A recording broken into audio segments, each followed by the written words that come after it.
Broker Daily Uncut. Broker Daily Uncut. News, views and opinion about what's shaping Australia's mortgage and finance industry. Well, g'day everyone, it's Liam Garman here, and I'm actually a guest host today on Broker Daily Uncut.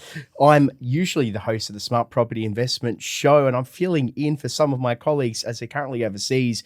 But joining us, we've got an amazing expert here in the studio today, Eva Loisance, principal at Finni Mortgages. Eva, how you going? Yeah, good, thank you. And so the world of broking, it's fast moving. We're seeing the growing share of home loans and in particular investment volumes increasing. What are you seeing at Finni at the moment? Yeah, that's look, we were really happy to see those figures. I think more and more people understand that there's not just, one bank around the corner. You go there, stay there for 30 years and just take the first advice, that there's a lot more to it. And obviously we are seeing, especially at Finni specialising in investment lending, we're seeing a lot more investors, buying up. And so you need a lot more expertise to build a portfolio. It's easy maybe for the first one, the second one, and then if you haven't done it right, you're stuck. And that's why most people only have 2 properties. Yeah. So definitely we're seeing our book is predominantly investors, yeah. So is it people that are looking to refinance or to buy new properties? All of it. So often, and very often, when you buy a new investment property, you might have to refinance to access equity or refinance to reset your interest-only period or access more, I almost want to say access more capacity through refinancing. So we're seeing a bit of everything there. Looking at this, what is underpinning that growth in the market at the moment? What are you seeing that's actually driving investors to come and look to scale their portfolios? I think a bit of the interest rate that has dropped. I think it's back on the table up to 70% now, that we might see a drop in November again.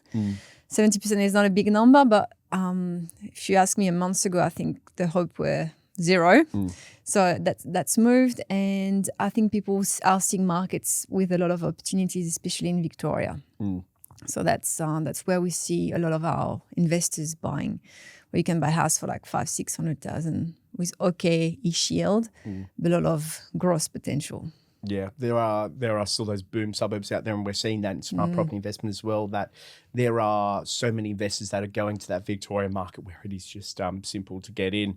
Now, a quick pivot, we're also seeing that a lot of brokers in the residential space are diversifying into the commercial landscape. What's underpinning this move? Is this something that you're seeing from your broker networks? Yeah, and I think it's brokers following their clients into their journey. So what we're seeing is investors being maybe a little bit stuck in terms of yield, helping them to grow. And so their portfolio is stuck. They don't have enough rental coming in to cover everything. Obviously, the commercial market is offering a better rental yield, which means they can keep going. And that's what they're looking to do, and balancing their portfolio. So we have to offer that side of the business as well. I would say from the investor point of view, commercial is the ultimate end goal now, which I would say a few years ago wasn't really the case. When you still did have very favorable yields and the ability to very quickly ramp up your portfolio, there wasn't much focus on the commercial because it just wasn't necessary. Yeah. But especially as you highlighted with the Melbourne market as well, and the Melbourne market's quite affordable, but in a lot of areas, rent is also quite low because you go to Melbourne, it's just endless, and they haven't necessarily had the supply constraints that we've had in places like Sydney, where you're bound in by an ocean and a mountain range, and there's several national parks as well. So you go to Melbourne, it just sprawls. So you're not necessarily getting those rental yields there, but people are moving in despite that, just for that quick capital uplift, which means that everyone's now looking at commercial for that end goal. From the broking aspect, do you think that's more of an investor-led phenomenon, which is why brokers are kind of following that move? Yeah, I think so. I think so. Definitely for Finni, we've always done commercial, but we're doing a lot more because our clients are doing a lot more. So we're following what our clients are doing. I think for all of brokers, it's also when sometimes, I guess maybe it's a bit dry in the pipeline, that's a way to to also get more business. Same thing with SMSF that has grown so much in the past few years. I think you would be losing and leaving deals on the table, not doing those type of finance. Sure. For brokers out there that might be running their own businesses, or they might have left a franchise and they're starting their own office, can you unpack some of the opportunities and some of the challenges in diversifying into the commercial and SMSF space as opposed to just straight cut and dry resi? Yeah, so with SMSF, the big thing we see is clients coming to us when they already have maybe 2 or 3 investment properties and they're saying, oh, my broker doesn't do SMSF. Right. Yep. So the opportunity for us is obviously, yes, we're getting an SMSF loan there, but obviously we look at it in a holistic approach. So we also might take on the other loans that they have. So for us, it's an opportunity. For the other broker, they might lose millions there of loans they have done for that brokers, for that client. So if you don't do SMSF, you really not taking on more business, but also are at risk of losing it. Yeah, for sure. Because I mean, that's the long-term client, the long-term lead that you've got. And if you keep them warm, if someone is a very sophisticated investor, they're sophisticated such that they've got their portfolio, they're looking to expand, they're looking for new opportunities to expand. SMSF, fantastic. I think I've got this pool of capital in my super fund that I can redeploy. These are sophisticated investors, which in the long run will probably lead to more resi and commercial buyers. Correct. And it's not hard. Like the SMSF space has changed so much in the last few years. Every day there's something new. Brighton just launched a product. Everyone's dropping rates. Like it's becoming easier and easier for brokers to deal with that. It's not as complex maybe as it used to be. So there's no reason why someone should say, look, it's just too hard. I'm not doing that. They are really wasting opportunities there. I was actually listening to Broker Daily Uncut last week's episode where you were talking to Alex Whitlock about exactly this, which was that SMSF, the hurdles, I guess, the challenges of getting SMSF financing, it is becoming simpler. What would you say to brokers that haven't necessarily, made the switch yet or haven't tried to upskill themselves? What are we seeing in the future of SMS lending that makes it easier? I think first the competition and lenders trying to make it easier for brokers to access those products. It actually is easier also for us in the sense that we don't need as much documentation. It's probably harder for the clients to put that all together, but for us it is quite easy. And the good thing about that is the competition being there, not only it would make things easier for us, but our clients will get better products, better rates, better access to the type of property they are after. The other thing is people tend to move less with those products because it's hard for them to gather all the paperwork. So it stays on your book a lot longer, which is a good thing as a broker.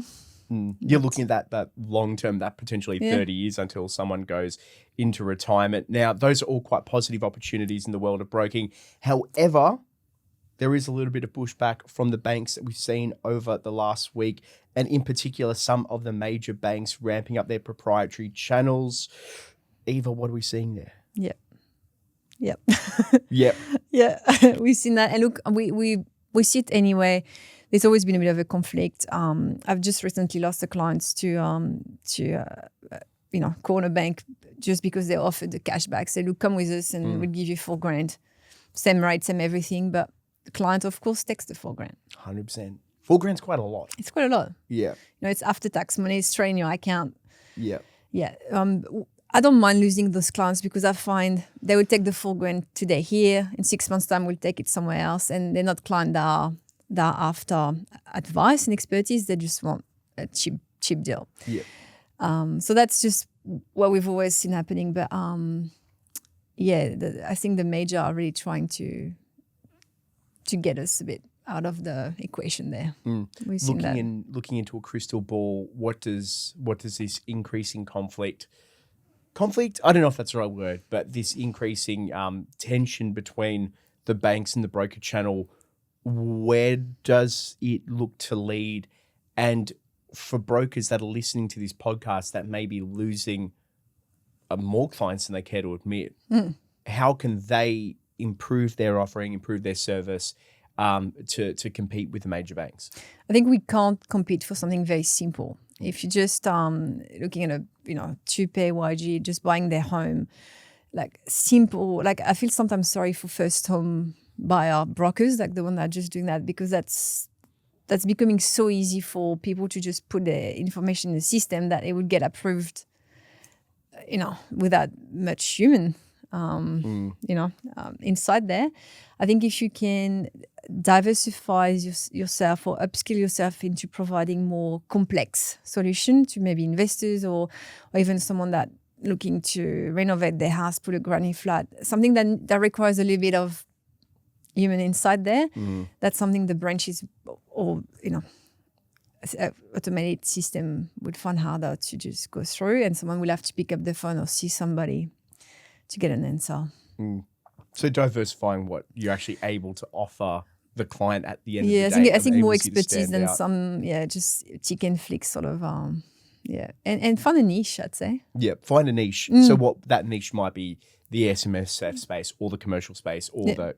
Yeah, construction, investment, trust, whatever it is, self-employed. Yep. I found self-employed regardless of, they don't have the time, they don't have often, they're not paperwork people, they just work.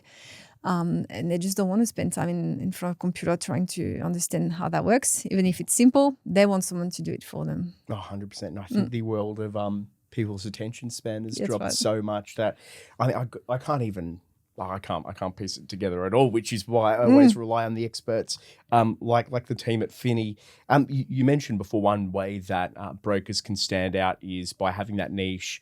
When it's a little bit more complicated, it means that the automated banking channels can't necessarily just automate a response for you. Yes. It requires a human in the loop. It requires a little bit more thinking, human insights. Which takes me onto a question which a lot of people have been talking about over the last several months, actually, which is the effect that AI is having in the world of broking. And we saw it at the recent Broker Innovation Summit where we had several speakers discussing exactly this, which is the way that artificial intelligence can support. And one of my favorite quotes, I can't remember who it was by. One of my favorite quotes of the day was that it's not that AI is going to replace brokers. It's that brokers with AI are going to take over, take the lunch, I think was the term, take the lunch of brokers who don't use AI. From your perspective, how do you see AI tools as reshaping the world of broking? Yeah, it's gonna help for sure, a lot. I think we're going to save a lot of time, and I think it goes back to a little bit what I was saying. Anything that doesn't require much brainstorming solution would just disappear. So I guess it's not so much the brokers that are at risk; it's more the admin support and anything that just doesn't require much thinking process. The good thing about that is obviously, yes, it will save us time. We can look after more clients. We can do things that are complex in a much better way. We might be able to present things to a bank that can deal with it a lot quicker. We still have, it seems crazy in this day and age, but like even Alex sometimes, Rebecca is doing his finance. It takes weeks for the banks to look at it. Weeks. And even after weeks, we still don't have a solution. So if a human looking at it for weeks can't have a solution, imagine a computer trying to figure out what's going on. It just wouldn't work. Yeah. So anything complex like that, it still will require people looking at it. No, fantastic. And I think one of the best examples that I've seen in people talking about the world of AI is we had some fantastic advice, which is some of the solutions that are coming out at the moment that you can, if you're running a small business, and a lot of the brokerages are small businesses, right? You have the ability to completely cut your $13,000 a month marketing retainer that you might have for a creative agency to get you leads, because there are now solutions where you realistically can launch an advertising campaign yourself. Then the lead generation from that ad campaign goes into the CRM. They're automatically texted. They're automatically taken through that pipeline to the end you have your hurdles, your questions to make sure that you've got your client profile, and everyone that's dropped out along the way. Well, they're not necessarily decent leads, whereas in the past you'd have to do all this by hand. So you've got these leads and you've completely automated it, and it is really fantastic. Looking in the future, what do you expect would be some other areas of the world of broking which might be changed? Maybe not yet, but in the future might be changed by AI and automation. I'd love to see a bit of an integration between the lending world, the accounting world, the financial planning world, and maybe the actually buying property world. Because what we see is you might get a very good answer that works for lending, but if you actually go and talk to a financial planner, I will say, well, yeah, that works there to get the loan, but it's really not good for your tax planning or for your retirement plan. So we still see a huge discrepancy between what's good for you in a tax matter or financial planning matter or getting a loan. So that's why I fear sometimes people, they go on ChatGPT and say, oh yeah, ChatGPT said I can do it this way. And then I'm like, well, don't forget that, if you talk to your accountant, it might say this, and then you're going to lose this much in tax return, or you won't be able to invest in a trust later on, or whatever it might be. So there's a lot there that is still so not understood by AI, and people can make a huge mistake. And the big one is, I think at this stage, is people not understanding what redraw and offset can do if it's an investment or their home, making a huge mistake for the future in terms of tax deductibility. Oh, in what sense? Sorry.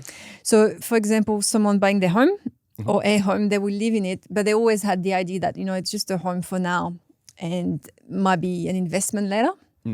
So they might go on ChatGPT. ChatGPT would say, well, look, you can put your money in redraw or in offset. It does the same thing right now, which is technically true, right? It's just money that's in your offset or redraw. It will lower the interest you pay on your mortgage. What happens is, when those people decide, oh, look, we've got enough money now, let's buy a new home and turn this one into an investment property. If they had put money in the offset, let's say the loan was 500, 100K in the offset, when they move to the next home, 500,000 could still be tax deductible and used, to get more tax return. Now, if they put money in redraw for that first home, they could only tax deduct 400,000. Yes. Yep. Over the long term, and not just a small loan, if you buy in Sydney, obviously it might be a huge difference. 100K in difference in tax deduction every year, that's a huge amount. Absolutely. Over the year. If you ask ChatGPT today, they won't tell you this. They don't know your plan. They don't know you might turn it to an investment. And that's just one mistake we see a lot. When you start talking to investors with more, bigger plan, the mistakes are just yeah, and it just keeps on growing. Yeah, it does snowball, and I do like your point about being able to synthesize the advice from all facets of the home buying journey, all the way from the sale, the broker, the accountant, the financial planner. And I see it all the time, especially in the world of depreciation, where people get these. I suppose the best way to put it is like a snippet of financial advice. You get a snippet of an insight from a broker, or a snippet of an insight from a financial planner, or a snippet of information from an estate agent if you buy from them and they're talking about depreciation. And you think, well, I can automatically tax deduct this. And I see it all the time where a lot of people don't realize that you're going to have to, on a lot of assets, you're going to have to pay back 50% of the deduction in the future that you use. But so many people don't realize it. And then when you suddenly end up with an extra tax bill of $20,000, $30,000, and you factor in the sales costs, you factor in all the other hidden costs there as well, you are kind of hundreds of thousands of dollars potentially less than you thought you were going to have following the sale of a house.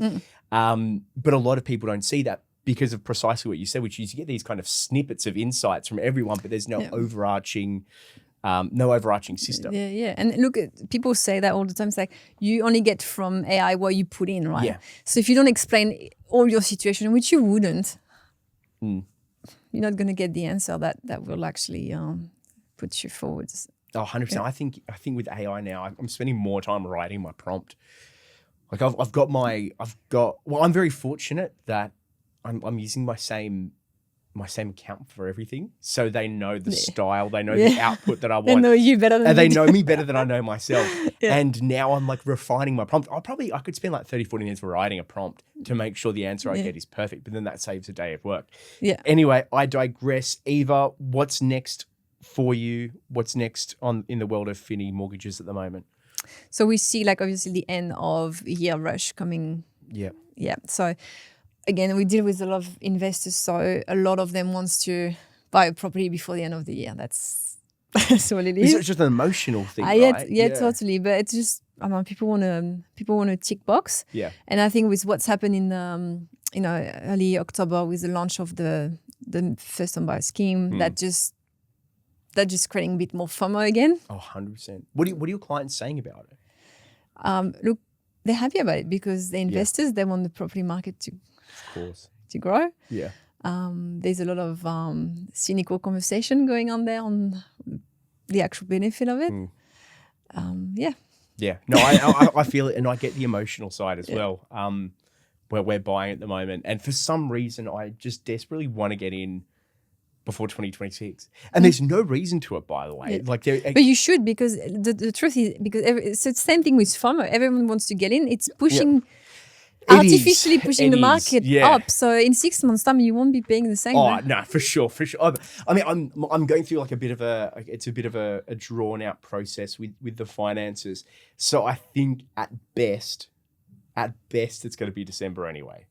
At worst, it's going to be January. But even within that tight time frame, for some, I desperately want it in 2025. So then I can start my new year you still have a lot of time. Oh, I know I do have a lot of time. But, come and talk to me. Yeah, that's true. And for any of our listeners, if you do want to reach out to Eva at Finni Mortgages, what's the best way to reach out to them? Yeah, best way is finni.com.au. There's like a little box there to book time to chat to us. So whether it's like you're ready to go or you not really know what to do, we're happy to have a chat and help. Did I get the pronunciation of your name correct before? What did you say? Eva Loisance. Eva Loisance, yeah. That's close. That's right. pretty good. Yeah. Eva Loisance, Principal at Finni Mortgages. Thank you so much for your time. No worries, thank you. And that is all we have time for today on Broker Daily Uncut. My name is Liam Garman. I was your guest host today. I'm usually the host of the Smart Property Investment Show. If you're interested in property investing rather, come join us on that show. It'd be lovely to have you join us on our journey. But that is all we have time for today, and we'll be back at the same time next week. But until then, bye-bye. The information featured in this podcast is general in nature and does not take into consideration your financial situation or individual needs and should not be relied upon.